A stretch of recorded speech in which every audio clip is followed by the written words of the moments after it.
A lot of people have been requesting the old Joe Biden video. So just to let everybody know, it's been re-uploaded to library. That infamous January 5th, 2017 discussion between Yates and Brennan and Clapper and Comey and Rice and Biden and Barack Hussein Obama himself in his office. Here now. And by the way, the judge's decision to postpone a ruling in the Flynn case is also on the agenda. We have Senate Judiciary Committee Chairman Lindsey Graham. That February 5th meeting is important. The unmasking is important. I'd like to know why they were unmasking, because we're not supposed to unmask Americans. I thought we were supposed to practice something called minimization, Senator. I didn't expect for this to start and immediately Graham being himself, for lack of a better word. For those of you who do not know, and you just recently actually started paying attention to politics, Graham is not a hero. He's probably the slimiest swamp creature, equal to Mueller, Brennan, Clapper, all of them. And I think, my opinion only, that Trump used him in some capacity, has gotten him to somewhat behave. Because remember, McCain and Graham went to the Ukraine to assure the Ukraine that all is well. We will protect you. As if there was another government in place in the U.S., a president, and then the snake creatures. So to sit there and watch as this just starts coming out, and the question that is asked, and Graham's mouth going real tight and frowny, there's no happiness there, because all roads don't lead to Rome, they lead to Lindsey and his compadres. I guess the other thing that people forgot was that McCain is the one who started that dossier. Yeah, the question for us as a Congress is, did the Obama... Yeah, so the question for us, and we start out with the invisible hair, that his hair is not long enough to touch his face. Readjust himself. He's stressed, and rightfully so. Administration use unmasking as a political weapon. That's the question that I want to answer. The January 5th meeting, I'm dying to know exactly why Sally Yates didn't know about the Flynn investigation, but President Obama did. And we're seeing the believe me look, but we're seeing it come up and down. And the reason why it's still a believe me look, because it's going up and down, is because it's staying up too long. Believe me, it was Obama. It was Obama. That's what it was. Believe me about Obama. Which actually narrows it down for his body language to tattletale on individuals that he knows are false statements. Believe me, it was Obama. How much of a false statement? I don't know. We could go back to the McCain and his buddy Lindsey here were the ones that started this whole mess. That might be where the believe me look's coming into. They started it. Obama finished it. Don't know. Urge Rick Grinnell, who's done a terrific job, to release the names of the people who made the unmasking request. Let me go back to something you mentioned to Sarah. So you see that, believe me, look, with for those who made the request, and then he stops off that topic and switches over to something else. Let me go back to, I believe Mr. Trump had it right when he said it was a sewer. Trey Gowdy asked Samantha Powers, did you make 300 requests to unmask American citizens?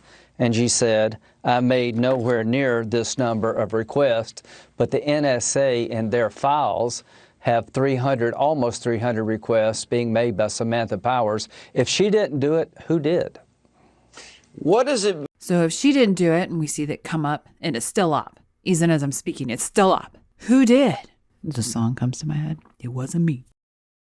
So we have a lot of stress with this. Too much stress compared to other Lindsey Graham interviews to say that there's something not going fishy. We don't really know what it is. We could speculate based on past performances, but we're seeing some deception, and not in the sense of an out-and-out lie, but stretching the truth, omitting truths, misleading intentionally. We're seeing that. Mean that Sally Yates and Comey on that January 5th Oval Office meeting were held back, and Sally Yates expressed shock that Barack Obama knew all about the contents of that phone call and the unmasked phone call of General Flynn. Well, it apparently got something dry in his throat that has itched him. That's why you hear a cough. But he keeps wanting to keep his mouth closed, which means he's trying to control information that comes out. Means that the Obama administration intentionally unmasked a conversation with the incoming National Security Advisor to President Trump.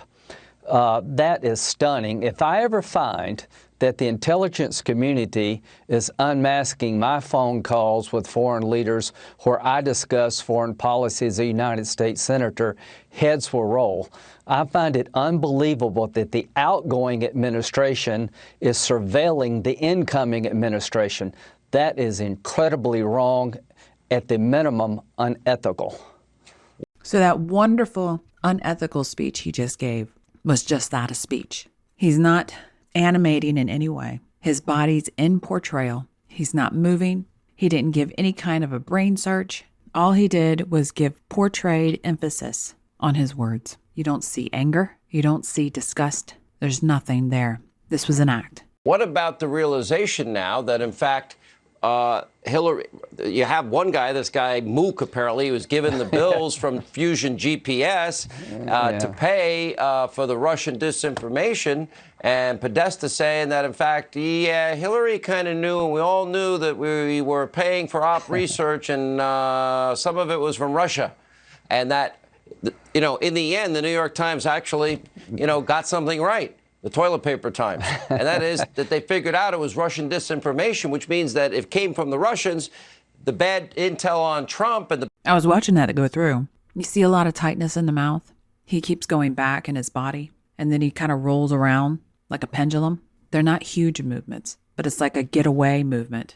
And at the same time, he's smiling, but he's not smiling all over. The eyes do not smile. The headline does not smile. It is just in the mouth. He's uncomfortable with this whole little spiel Hannity just said.